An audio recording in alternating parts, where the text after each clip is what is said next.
සුබ දවසක් යාළුවනේ ඔයාලා හැමෝටම. අද මම ඔයාලට කියලා දෙන්න හදන්නේ කොහොමද Gmail account එකක් remove කරගන්නේ කියලා.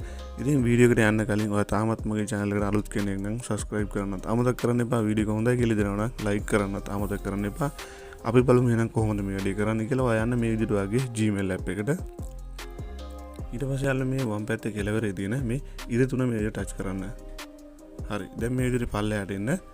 මෙන්න මේ විදිහට පල්ලෙහාට එන්න. ආවට පස්සේ මෙතන මේ settings කියලා බලා ගන්න පුළුවන්. මෙන්න මේ settings කියන එක touch කරන්න. හරි. ඊට පස්සේ යාළුවනේ මේ දකුණු පැත්තේ කෙළවරේ තියෙනවා ඔයාලට පේනවා ඇති ඩොට් තුනක්. මෙන්න මේක touch කරන්න. හරි. ඊට පස්සේ මේ මෙතන උඩින් බලා ගන්න පුළුවන් manage accounts කියලා තියෙනවා. මෙන්න මේක touch කරන්න. ඊට පස්සේ යාළුවනේ මේ Google කියන එක මෙන්න මේ විදිහට touch කරන්න.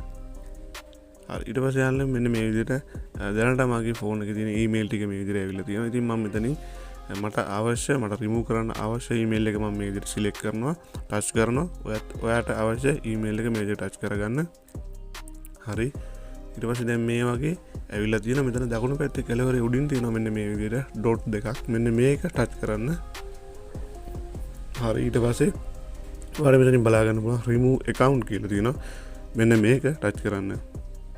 හරි. දැන් මෙතනින් ඇවිල්ලා තියෙන රතු පාටින් ඔයාලට බලා ගන්න පුළුවන් remove account කියලා තියෙනවා. මෙන්න මේ remove account කියන එක touch කරාට පස්සේ යාළුවනේ ඔයාගේ Gmail account එක ඔයාගේ phone එකෙන් අයින් වෙනවා. ඉතින් මෙන්න මේ විදිහට තමයි යාළුවනේ Gmail account එක අනවශ්‍ය Gmail account එකක් remove කරගන්නේ. ඉතින් වීඩියෝ එක පැහැදිලි ඇති කියලා මම හිතනවා. තවත් මේ වගේ වැදගත් වීඩියෝ එකකින් හමු වෙනතුරු ඔයාලා හැමෝටම සුබ දවසක්.